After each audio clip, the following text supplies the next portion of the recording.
Entonces vamos a hacer una aproximación a lo que es las anemias en general y vamos a parar en algunos puntos.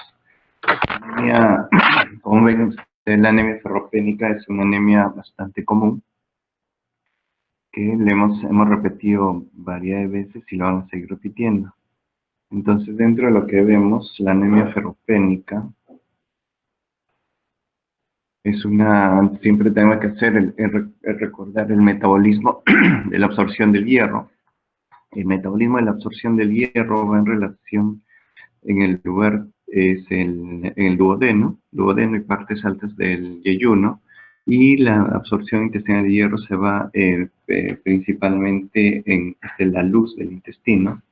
La luz del intestino y la forma en la que va a ingresar es de la o sea, necesita entrar como en su forma ferrosa. En la forma ferrosa es la mejor forma que va a ingresar, y por eso existen enzimas capaces de pasar de la forma férrica a su forma ferrosa. Y por el transportador de metal divalente tipo 1 ingresa el hierro ferroso en su forma ferrosa, y esto por la ferroportina va a pasar a la superficie, en la superficie vasolateral, y esta ferroportina va a ser muy sensible al mecanismo de la regulación de la epsidina. Entonces, cuando hay exceso de hierro, esta ferroportina se fosforila y se inhibe la absorción del hierro, ¿no? Cuando hay exceso de hierro, por ejemplo. Entonces, cuando hay, por ejemplo, efectos inflamatorios, esta ferroportina se va a cerrar, tampoco se va a permitir el ingreso de hierro.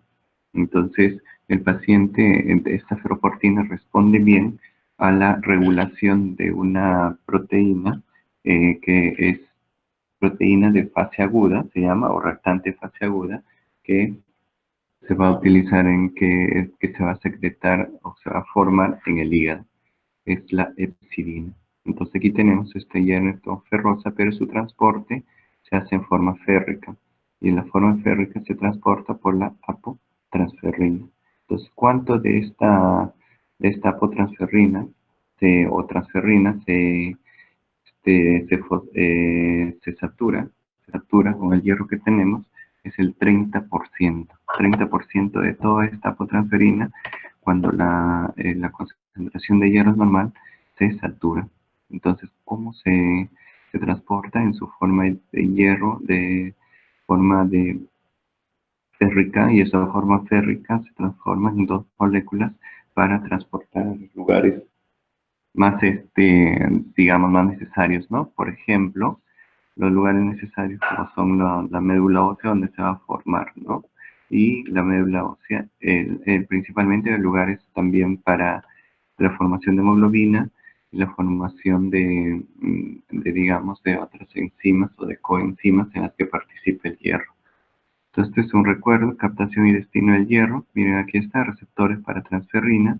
Estos receptores para transferina, aquí está la transferrina saturado completamente a un pH 7.4, y se ingresa, ¿no? Se utiliza hierro EM, también se utiliza como depósito, se va hacia el depósito de ferritina, y para la regulación de ciertas actividades en el cuerpo. Entonces, finalmente se reduce y se retira como la transferrina, y simplemente el hierro es el que se va a utilizar. Entonces, si seguimos, ¿qué es lo que causa la deficiencia de hierro? La deficiencia de hierro en la infancia es la causa más frecuente, la carencia, ¿no? Entonces, como hemos visto, cuando nosotros evolucionamos dentro por edades, si tenemos la anemia, dependiendo de qué, ¿no? Entonces, la anemia, definimos que es una anemia ferropénica, porque hay hierro bajo, hierro sérico bajo y ferritina sérica baja. Ya con eso hemos definido anemia ferropénica, como hemos visto en los cuadros anteriores, y nosotros tenemos que buscar cuál es la causa. Entonces, dentro de las causas de la anemia ferropénica está por edades, ¿no? En la infancia, una de las primeras causas es la anemia carencial, ¿no? O sea, la anemia que por falta digamos, de ingesta de hierro. En las edades medias, por ejemplo, en las edades de jóvenes, de mujeres jóvenes, la, la causa más importante está en los trastornos menstruales. Cuando ya vamos subiendo de edad y llegamos a la senectud, a casi mayores de 60 años, 50, 60, las causas de pérdidas gastrointestinales se incrementan. Y estas pérdidas gastrointestinales no solo pueden ser neoplásicas, sino pueden ser otro tipo de causas, por ejemplo, úlceras gástricas, úlceras duodenales, es la que están en conjunto, lo que conocemos como úlceras pépticas. Después también pueden ser que dentro de las neoplasias te pueden dar pérdidas insensibles de sangre en las neoplasias de colon, ¿no? Las que te dan pérdidas insensibles de sangre, las de colon, son las de colon derecho, principalmente, ¿no? Las que te dan sangre y para este examen se le pide un examen de en oculta y esto es lo que se conoce como prueba de TEV, ¿no? Entonces, cuando nosotros vemos el colon izquierdo, es un colon un poco más, menos anemizante. Las neoplasias de colon izquierdo te dan más procesos obstructivos que anemia, ¿no? Entonces, más o menos es una orientación bien grande, pero de acuerdo a las edades. En el niño mayor, la etiología nutricional es menos prevalente. Ya en el niño mayor ya hay que buscar otro tipo de causas, ¿no? Por ejemplo, las nutricionales se quedan cortas y vamos pensando que los parásitos, por ejemplo, ¿no? Hay hemoparásitos, o sea, hay parásitos mm, que vamos a encontrar, por ejemplo, la tenia, el ascaris, eh, parásitos que disminuyen la absorción del hierro y parásitos que necesitan del hierro para su metabolismo. Por lo tanto, utilizan el hierro en gran medida y eso puede causar déficit de hierro. Por eso cualquier paciente o que paciente que tengamos en niños que tenemos anemia siempre se debe pedir dentro de su estudio, siempre se debe pedir dentro de estudio parasitológico en ese. Si seguimos avanzando, la mujer en edad reproductiva, la menstruación abundante o alteraciones en la menstruación, ¿no? O la alteración de menstruación no solo es abundante, sino puede ser en un día normal lo que se extiende en la cantidad de días, ¿no? Puede ser eso, es la pregunta que ustedes deben hacer. Si la menstruación dura 3 días, por ejemplo, el volumen de la menstruación puede ser abundante o que puede, en una menstruación, digamos, en cada día, un volumen no tan abundante, pero que se extiende por 5 a 7 días, cosa que puede causar anemia. En hombre adulto y mujeres posmenopáusicas le dije sangrado gastrointestinal, dependientes sean neoplásicos o no neoplásicos, y en embarazadas por incremento de las necesidades.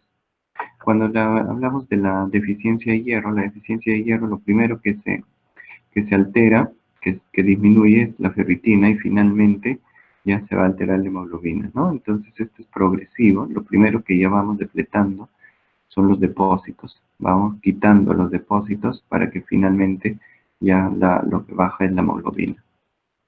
Causas de déficit de hierro. Entonces, la infección de lo mismo que estamos hablando, que hemos hablado, y la clínica del síndrome ferropénico no dista mucho de la clínica en general de todas las anemias, ¿no? Puede haber palidez, puede haber taquicardia, puede haber palidez, puede haber taquicardia. La taquicardia, ustedes saben, dependiendo de la profundidad del déficit de la hemoglobina, a menos hemoglobina, mayor taquicardia por efecto compensatorio.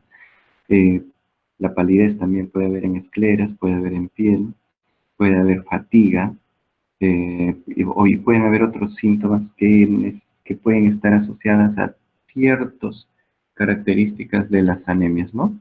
Por ejemplo, el síndrome ferropénico que nos da caída del pelo, punta de cabello abierta, uñas frágiles, coiloniquia, ¿no? Entonces, esto es digamos, algunas características que no comparten con los otros tipos de anemia.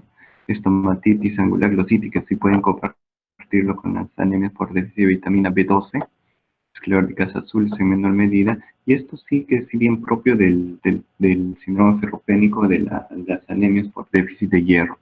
Las anemias por déficit de hierro esto les va a producir una enfermedad que se llama síndrome de Plummer-Vinson. El síndrome de Plummer-Vinson viene cuando el paciente eh, tiene dificultades para dolor cuando pasa alimentos. Entonces, dolor y siente como que si el paciente dice, no, cuando paso mis alimentos hay dolor. O sea, paso mis alimentos disfagia, cuando estoy pasando hay más eso, dinofagia, ¿no? O sea, estos le produce dolor y ustedes están pensando qué sucede con este paciente de tener un tumor en el esófago, un tumor en mediastino que está comprimiendo. Entonces, a partir de eso comienzan el estudio y resulta de que tienen este paciente le hacen una endoscopía y le encuentran membranas postcricoideas. Esto, cuando encuentran membranas postcricoideas, ah, esto es patognomónico, o sea, en este sí buscamos hemoglobina baja y la hemoglobina baja nos puede dar ferritina baja y entonces a nosotros podemos decir que es un paciente con una anemia ferropénica con manifestación clínica de un síndrome de Plummer-Vinson o la presencia de membranas postcricoideas. El paciente no vino por fatiga, pero vino por otros síntomas. El estómago, gastritis atrófica, síndrome de pica, ese paciente que come, por ejemplo, come hielo durante todo el día.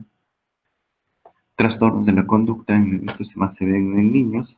El niño está más irritable, el niño puede estar irritable, el niño puede estar más dormilón en clase. Entonces esto puede ser una manifestación clínica del síndrome ferropénico, retraso de crecimiento.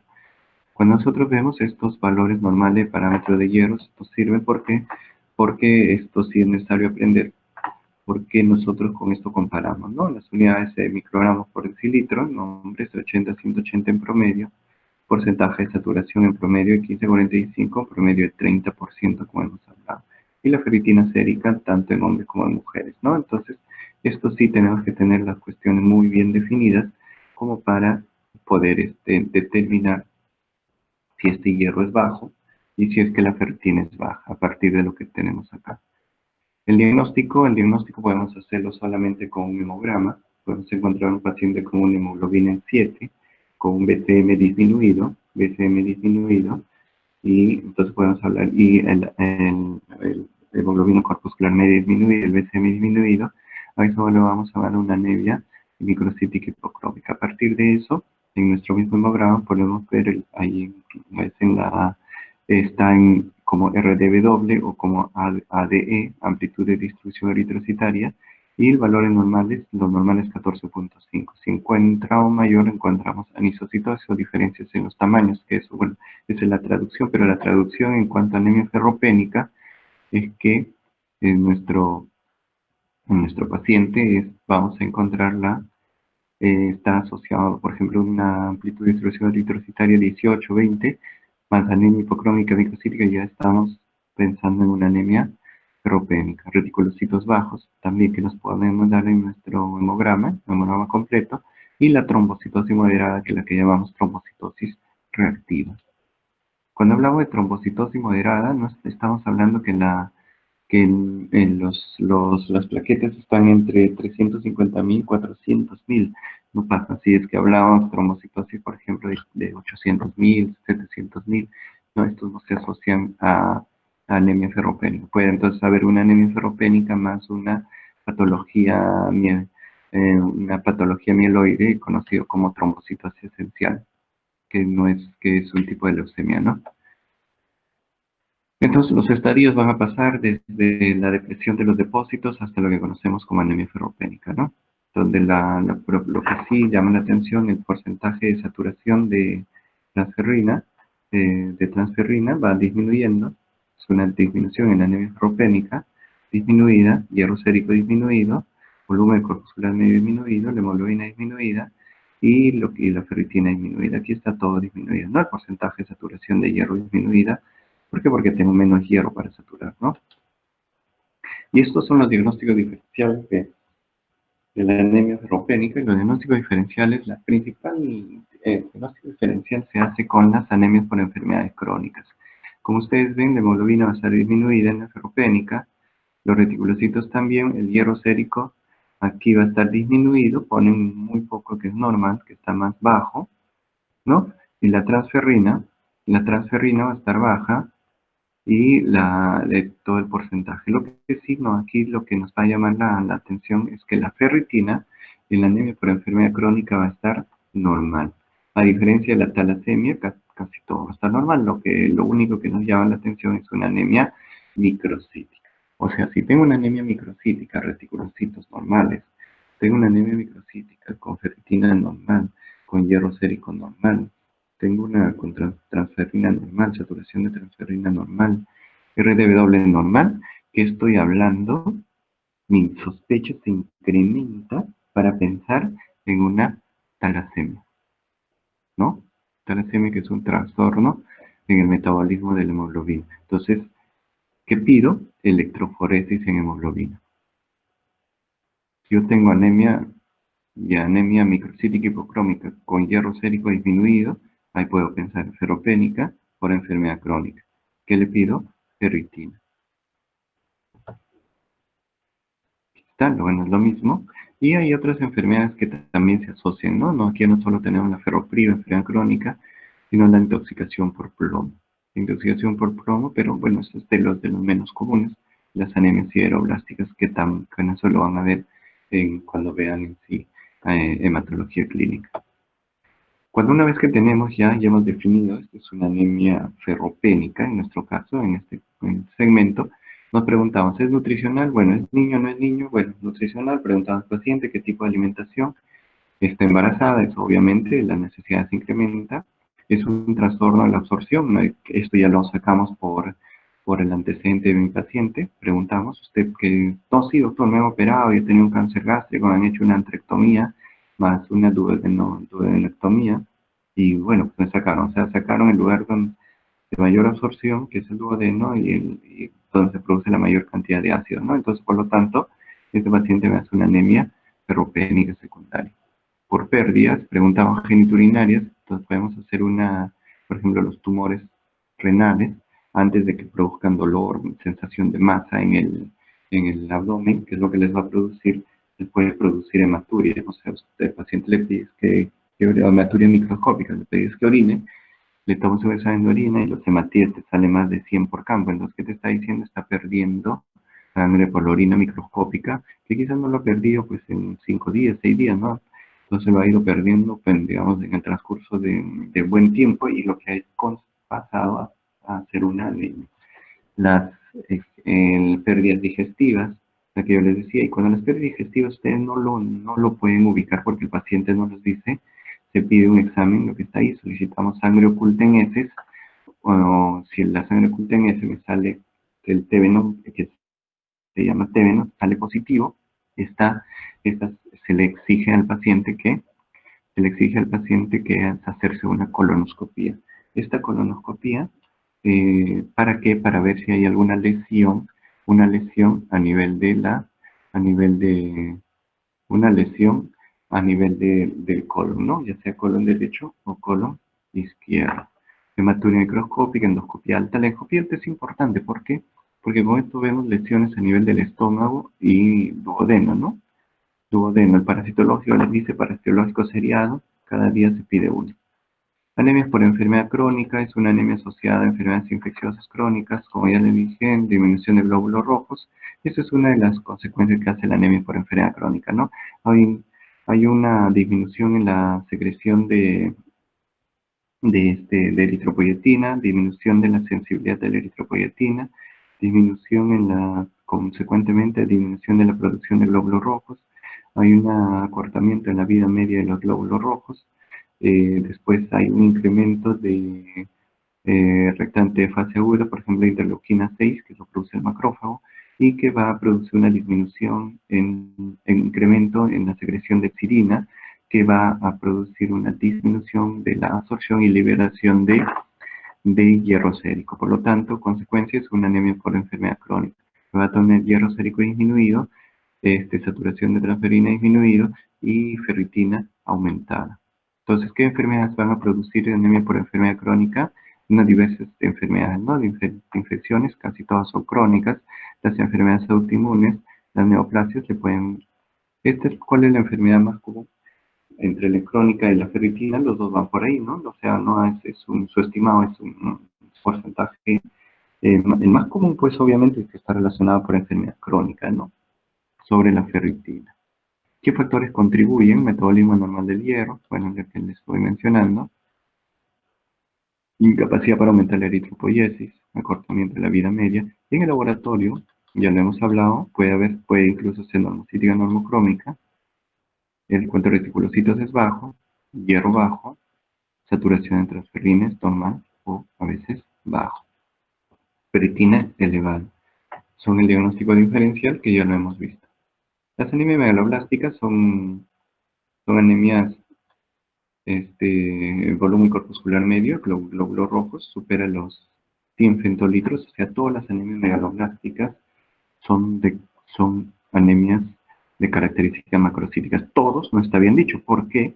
Porque hay algunas anemias megaloblásticas que pueden venir con el volumen corpuscular normal. ¿Cuándo viene una anemia megaloblastica con el volumen corpuscular normal? Cuando se asocia a una anemia microcítica. O sea, yo tengo una anemia macrocítica, una anemia megaloblástica más una anemia microcítica, o sea, digamos, soy un vegano, que estoy haciendo una anemia megaloblástica y comienzo a tener sangrado. Entonces voy a tener también una anemia, además de una anemia ferropénica con una anemia megaloblástica y cuando la máquina pues hace un recuento, digamos un promedio del tamaño, pues le va a salir una normocítica. En esas situaciones podría suceder que una anemia megaloblástica se comporte como macrocítica cuando va junto.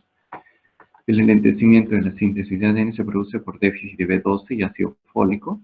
Entonces, lo más común y hay alteraciones en la síntesis de ADN, ¿no? Lo vemos. Consecuencia del déficit de vitamina B12, pues la anemia meloblástica es una consecuencia, los embarazos de mala evolución incluso están asociados a fenómenos tipo preeclampsia, ¿no?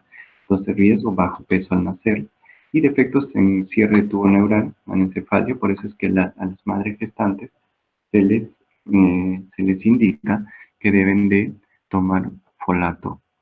Manifestaciones neurológicas, alteraciones en la marcha, a veces no es que a veces, o sea, puede haber marcha táxica. Es importante que ustedes lo sepan que puede haber déficit de vitamina B12 sin hacer anemia megaloblástica, o sea, nada más tener manifestaciones neurológicas, ¿no? Como la marcha táxica, ¿ya? Clínica de la anemia megaloblástica, edemas, lositis, anorexia, es la que les decía, ¿no? Puede haber, y esta es otra de las cosas, ¿no? Diarrea. La diarrea crónica puede también deberse a la anemia megaloblástica, ¿no? Trastornos neurológicos, bueno, hemos hablado, polineuropatías, la demencia reversible, esto lo hemos visto. En el laboratorio que estamos hablando, el BCM elevado, puede asociarse trombocitopenia y leucopenia, esto es importante. Las anemias megaloblásticas no solamente pueden hacer trastornos o déficit en hemoglobina, se puede una anemia macrocítica, sino también puede haber una leucopenia con una trombocitopenia. Como hay trastorno en la formación del ARN, entonces, ¿qué sucede? Esto se va a alterar tanto la formación de plaquetas como de leucocitos. Entonces, así tenemos a nuestro paciente. O sea, entonces encontramos una pancitopenia con BCM elevado. Nuestra sospecha puede decir, tengo secundaria una anemia megaloblástica. Si yo tengo una pancitopenia con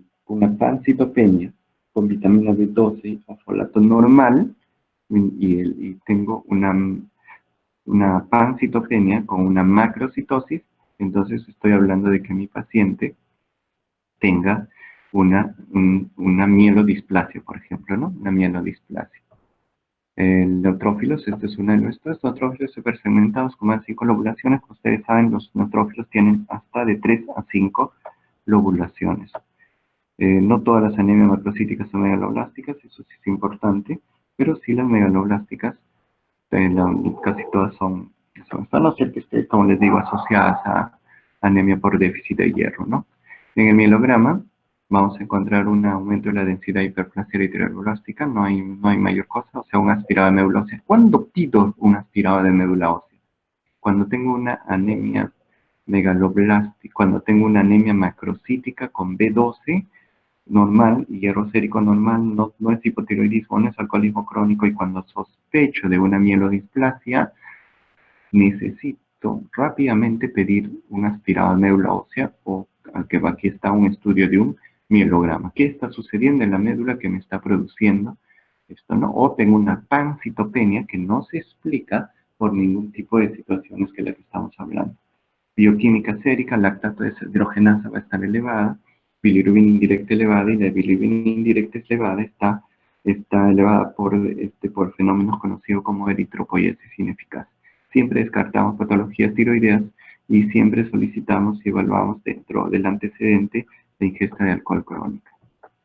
Dosajes, pedimos dosaje de homocisteína y se pide, y la homocisteína va a estar incrementada, ¿no? La homocisteína va a estar incrementada tanto en el déficit de folato como en el déficit de vitamina B12. Nos va a orientar más. La homocisteína está relacionado a fenómenos de trastornos cardiovasculares. Es una de las cuestiones que también vamos a encontrar. Hiperhomocisteinemia podemos encontrar en pacientes, por ejemplo, que nos hacen infarto cerebral en jóvenes. Nos encontramos hiperhomocisteinemia, ¿no? Pero aquí lo utilizamos para diagnóstico de anemia megaloblástica. Ácido metilmalónico, que está solamente incrementado cuando hay déficit de vitamina B12 más no de folato. La anemia perniciosa es una forma de anemia megaloblástica en la que el trastorno es un trastorno inmunológico, en la que hay una secreción de anticuerpos antifactor intrínseco, anticélulas parietales, que van a causar una gastrite, una atrofia de las vellosidades, vellosidades del estómago, capaces de no producir estas cosas, ¿no? Entonces, cuando hay este déficit, se conoce como anemia perniciosa. Esto siempre va asociado a otras enfermedades autoinmunes. Por ejemplo, una enfermedad autoinmune asociada es la tiroiditis de Hashimoto. Otra enfermedad asociada es el vitíligo, por ejemplo, ¿no? Cuando ustedes ven una paciente con vitíligo, entonces rápidamente pueden pensar en hacer un estudio para anemia perniciosa. Prediagnósticas, anticuerpos, solicitamos anticuerpos antitiroideos y antimusculoliso. El antimusculoliso lo solicitamos para ver, por ejemplo, hepatitis autoinmune, ¿no? Entonces, esta anemia perniciosa siempre camina acompañada, ¿no? Acompañada. Entre ellos vitíligo y tiroiditis Hashimoto, hepatitis autoinmune. Entonces, no siempre que tengamos una anemia perniciosa o tengamos, por ejemplo, anticuerpos antitiroideos, tiroiditis Hashimoto, nosotros tenemos que buscar a la, al, a esto. Entonces, descansamos un segundito, por favor. Un segundito descansamos.